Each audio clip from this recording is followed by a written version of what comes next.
مدرسے والے راستے میں کسی صاحب نے گاڑی غلط پارک کر دی ہے، اس کو ہٹائیں، سرمئی رنگ کی گاڑی ہے بھائی، ایسا نہ کیا کریں یار. تو ساری زندگی یہ اس مدرسے والے راستے میں اس طرف یہاں کسی نے گاڑی سرمئی رنگ کی غلط پارک کر دیا، ہم دیکھ نہیں رہے، آنکھیں بند کر رہے ہیں، جو بھی اٹھ کے چلا جائے بھائی. اب وہ شرمندگی کی وجہ سے ہو سکتا ہے نہیں اٹھ رہے ہو نا، صحیح ہے. تو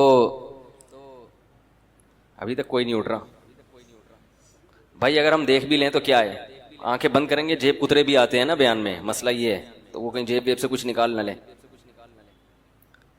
تو وہ ایک آدمی نے کہیں کسی تقریب میں بیوی کا ہار کسی نے چوری کر لیا، سونے کا ہار تھا، کوئی دے ہی نہیں رہا. تو اس آدمی نے ایک پیالہ رکھا اور لائٹیں بند کر دیں اور اعلان کیا کہ بھائی جس نے بھی یہ ہار لیا ہے چپکے سے اس میں ڈال دے، ہم کسی کے سامنے نام ظاہر نہیں کریں گے، لائٹ آف ہے، جو بھی ہے کر لے اللہ کا واسطہ. تھوڑی دیر میں جب لائٹ آن کی تو پیالہ بھی غائب تھا. جو لائٹ آن کی ہے تو بھائی جو چور ہے وہ اتنا شریف تھوڑی ہوگا کہ وہ رکھ کے چلا جائے. اس نے کہا چلو ایک چانس اور ملا ہے. تو پہلے میرا پروگرام تھا ہم آنکھیں بند کر لیں تاکہ جن صاحب نے گاڑی غلط پڑ لی، مجھے خیال آیا کہ یار آنکھیں بند کر کے کوئی مسئلہ نہ ہو جائے. آنکھیں بند کریں گے نا تو پھر جب کھولیں گے آنکھیں تو پھر دوسرا اعلان ہو رہا ہوگا، بھائی ایک صاحب کی گھڑی غائب ہے، ہم آنکھیں بند کر رہے ہیں، جنہوں نے لیے ان کی جیب میں ڈال دے. اچھا خیر، تو اللہ تعالیٰ نے غیر مسلم کی حالت کو، کیونکہ میں پہلے عرض کر رہا تھا کہ جس کے پاس اسلام نہیں ہے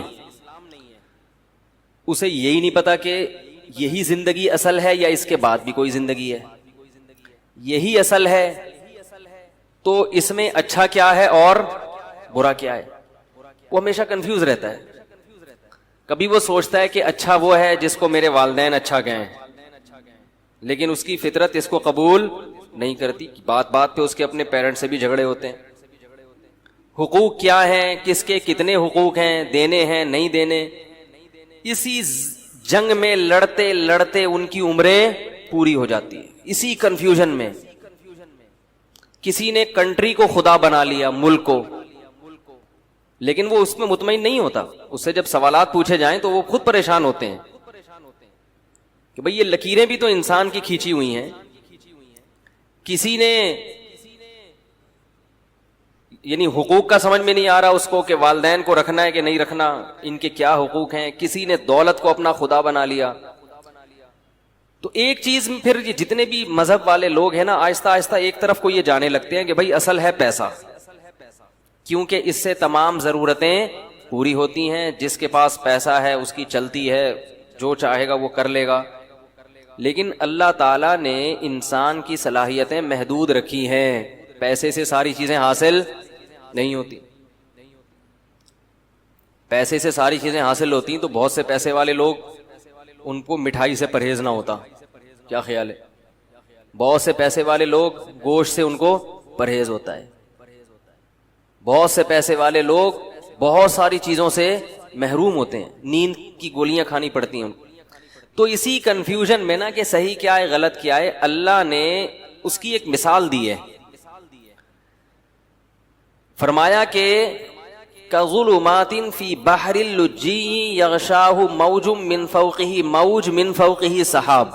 ایسی زبردست مثال ہے نا خاندانی، اس سے بہتر مثال غیر مسلم کی اور کافر کی دل کی حالت کو ڈیفائن کرنے کے لیے ہو ہی نہیں سکتی. خود یہ قرآن کی بہت بڑی بلاغت ہے. یعنی مجھے اور آپ کو اگر کہا جاتا کہ ایک آدمی حیران ہے، سرگردان ہے، اس کے پاس لائف سٹائل ہے ہی نہیں کہ صحیح کیا ہے غلط کیا ہے، وہ روزانہ صبح اٹھ کے سوچتا ہے کہ میں صحیح سمت میں جا رہا ہوں کہ غلط سمت میں جا رہا ہوں، کیا کرنا ہے کیا نہیں کرنا، تو اس کی جو حیرانی ہے، پریشانی ہے، اس کو آپ مثال سے واضح کریں تو ہم کتنی ہی مثالیں لے کر آتے. قرآن نے جو مثال پیش کی ہے اس مثال سے بہتر مثال نہیں ملے گی. قرآن نے کہا کظلمات، کئی اندھیرے ہوں. مثال دی ہے اس کی پریشانی کو، جیسے آپ کسی روڈ پہ چل رہے ہیں، راستے پہ چل رہے ہیں.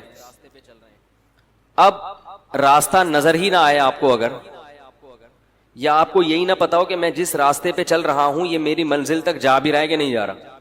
دیکھو آپ بائی روڈ کوئٹہ جا رہے ہیں آپ نے گاڑی لے کے نکال لی, لیکن کوئی سائن بورڈ نظر نہیں آ رہا جو بتا رہا ہے کہ یہ کوئٹہ یہاں سے اتنے کلومیٹر ہے, کوئی سائن بورڈ یہ نہیں بتا رہا کہ یہ حیدرآباد جا رہے ہیں. اب آپ چلتے چلے جا رہے ہیں تو ہر لمحہ آپ کی ٹینشن بڑھتی چلی جائے, یار میں دور ہو رہا ہوں یا قریب ہو رہا ہوں, یہ کہیں ایسے ہی تو نہیں قیامت تک چلتا ہی رہوں گا میں. جیسے وہ جنازہ لے کے چلے تھے نا چرسی, نئے نئے لوگ بھی آتے ہیں نا, ایک چرسی کا انتقال ہو گیا, چرسی کی موت ہو گئی, تو باقی چرسیوں نے کہا یار اس کا کیا کریں, پیسے ویسے تو ہوتے نہیں دفنانے کے. انہوں نے کہا فی الحال لے کے چلو, دیکھتے ہیں کیا کرنا ہے. چرسیوں میں بڑا ایکا ہوتا ہے آپس میں. تو انہوں نے اس کو جنازے کو چارپائی اٹھائی اور ایسے ہی لے کے چلتے گئے. جب جنازے کو لوگوں نے دیکھا تو آپ کو پتا ہے ایک ایک کر کے کندھا دینے آتا ہے, تو جو نیا آدمی کندھا دینے آتا گیا پرانے والے کھسکتے چلے گئے. ٹھیک ہے, اب رش لگ گیا لوگوں کا, جنازہ ہے بھائی, جا رہے ہیں, پتہ ہی نہیں کہاں جانا ہے. شہر ختم ہو گیا. خیال یہ تھا کہ بھائی شہر کے باہر قبرستان ہوگا, اس کے لواحقین کہیں گے اب یہاں کو ٹرن مارو, ادھر کو ٹرن, لیکن چلتے جا رہے. جس نے کٹنا تھا کٹ گئے, جو آخر میں 4 آدمی رہ گئے وہ تو نہیں جنازہ اتار سکتے, وہ جا رہے ہیں. کافی دیر بعد ان کو خیال آیا کہ یار اس کو اتارنا کہاں ہے بھائی, اس کو اتارنا کہاں, کس کا ہے یہ, کون ہے, کس کا ابا ہے, کس کا بیٹا ہے, کس کا بھائی ہے, کس کا چاچا ہے, کس کا ماموں ہے, پتہ ہی نہیں چل رہا. تو چلتے چلے جا رہے.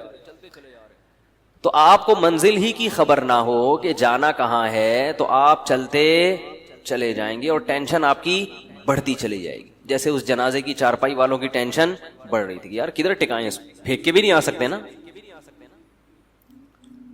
تو اللہ نے مثال دی ہے کہ ظلمات فی بحر, فرمایا بہت سارے اندھیرے ہوں اور کوئی شخص سمندر کی تہ میں ہو. فی بحر لجی, سمندر بھی بہت زوردار لہروں والا گہرا سمندر جس کی گہرائی میں بہت زیادہ اندھیرا ہوتا ہے. وقت بھی رات کا ہو. یغشاہ موج من فوقہ موج, موج کے اوپر موج چڑھی ہوئی ہے, ایسی گہرائی والا سمندر. من فوقہ سحاب, اور کالی رات میں بادل بھی ہوں کالے جو ستارے اور چاند کی روشنی سے بھی رکاوٹ بن رہے ہوں. اور اندھیرے کا یہ عالم ہے اذا اخرج یدہ لم یکد یراہا, جب اپنا ہاتھ نکال کے وہ دیکھنا چاہتا ہے تو اس بات کا کوئی امکان ہی نہیں ہے کہ ہاتھ بھی دیکھ سکے, یعنی کہ ہاتھ دیکھ نہیں پا رہا, یہ ممکن ہی نہیں ہے, اس کا بھی تصور نہیں ہے. حضرت حکیم الامہ مولانا اشرف علی تھانوی رحمہ اللہ تعالی کی جو تفسیر ہے نا بیان القرآن, ایسی خاندانی تفسیر میں نے آج تک نہیں دیکھی. اس کی اردو بہت گاڑی ہے, اس لیے عام لوگوں کی سمجھ میں نہیں آتی. تو خاص طور پہ جو اہل علم حضرات ہیں, میں تو چھوٹا منہ بڑی بات ہوگی, لیکن میں ان سے بڑوں ہی کی نسبت سے ایک بات کہتا ہوں کہ اپنے مطالعہ میں بیان القرآن کو لازمی شامل کرو. حقیقی معنوں میں قرآن کی تفسیر ہے, دائیں بائیں نہیں ہوتا, موضوع من گھڑت ضعیف روایتیں نہیں ہوتی, ٹو دا پوائنٹ بات ہوتی ہے, اور قرآن کو حل کیا ہوتا ہے, ایران تران نہیں ہے اس میں. بعض تفسیروں میں ایسا ہوتا ہے کہ اللہ کا کلام کم ہے, اپنا آپ کا اپنا پروگرام اس میں زیادہ.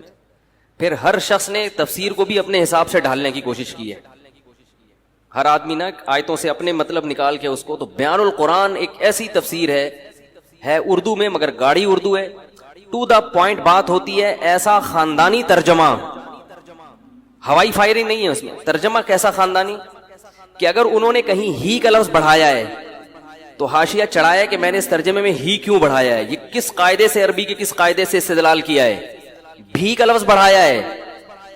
تو حاشیے میں عربی میں لکھا ہے کہ یہ بھی میں نے کیوں بڑھایا ہے, اس میں بھی کا لفظ کیوں بڑھایا ہے. ایک ایک لفظ میں کہیں عظیم کا لفظ بڑھا دیا, کہیں تنوین سے کیا استدلال, یعنی اتنی عربی گرامر کی باریکیاں ہیں کہ وہ علماء ہی سمجھ سکتے ہیں کہ یہ کیسی تفسیر, عوام کو پلے پڑنے والی نہیں ہے, یہ بھی پہلے بتا دوں, اردو بہت گاڑی ہے اس کی. تو بیان القرآن میں یہ لکھا ہے, اس میں بلاغت کے نکات بھی ہوتے ہیں. انہوں نے لکھا ہے کہ ہاتھ کی مثال اللہ نے کیوں دی ہے. اذا خرج یدہ, اللہ نے کہا کہ اتنا اندھیرا ہے کہ ہاتھ نکال کے دیکھنا چاہے تو وہ بھی نظر نہیں آتا. فرمایا اس لیے کہ ہاتھ کو اپنے حساب سے قریب اور دور کر سکتے. بعض لوگوں کی دور کی نظر کمزور ہے, بعض کی قریب کی نظر کمزور ہے. ہاتھ کے علاوہ جو ہے نا، ہاتھ جب آپ ایسے کریں، ایسے کر لو، تھوڑا دور کر لو، یوں آنکھیں پھاڑ کے تھوڑا سا، اور اپنے حساب سے مینج کر سکتے ہو آپ اس کو. اپنا ہاتھ بھی اگر سجائی نہیں دے رہا، کس قدر اندھیرا ہوگا. تو اللہ فرماتے ہیں اس شخص کی مثال ہے کس کی؟ جس کے پاس ہدایت کی روشنی نہیں ہے. جیسے یہ حیران سرگردان سفر کرے گا، اب اس کو کیا پتا کہ اگلا قدم میں نے کہاں رکھنا ہے، اگلے قدم میں کھائی ہے یا پھول بچھے ہوئے ہیں یا قالین بچھے ہوئے ہیں. ساری زندگی اسی قسم پرسی میں گزارے گا جو شخص. اس کی دل کی حالت کیا ہوگی، دماغ کی حالت کیا ہوگی، کیسی پریشانی ہوگی. یہ دنیا کا عذاب ہے ان لوگوں کے لیے جو شریعت کو فالو نہیں کرتے. ہر شخص کو خوش کرنے کی کوشش میں لگے ہوئے ہیں. داڑھی کیوں نہیں رکھی جاتی؟ لوگ کیا کہیں گے.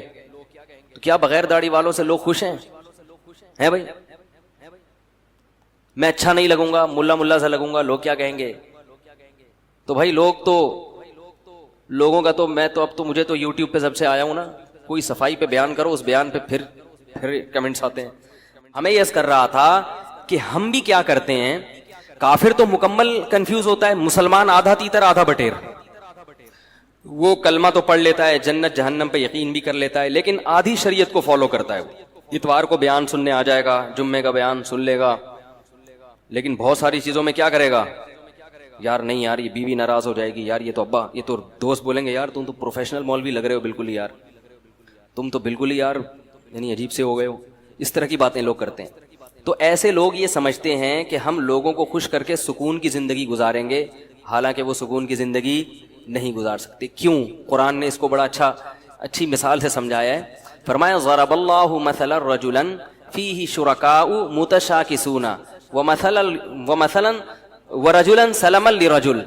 فرمایا بتاؤ ایک آدمی ایسا ہے جس کے کئی آقا ہوں، کئی محبوب ہوں، اور وہ کئی محبوب بھی ایسے ہیں جن کے مزاجوں میں آپس میں بڑا اختلاف ہو.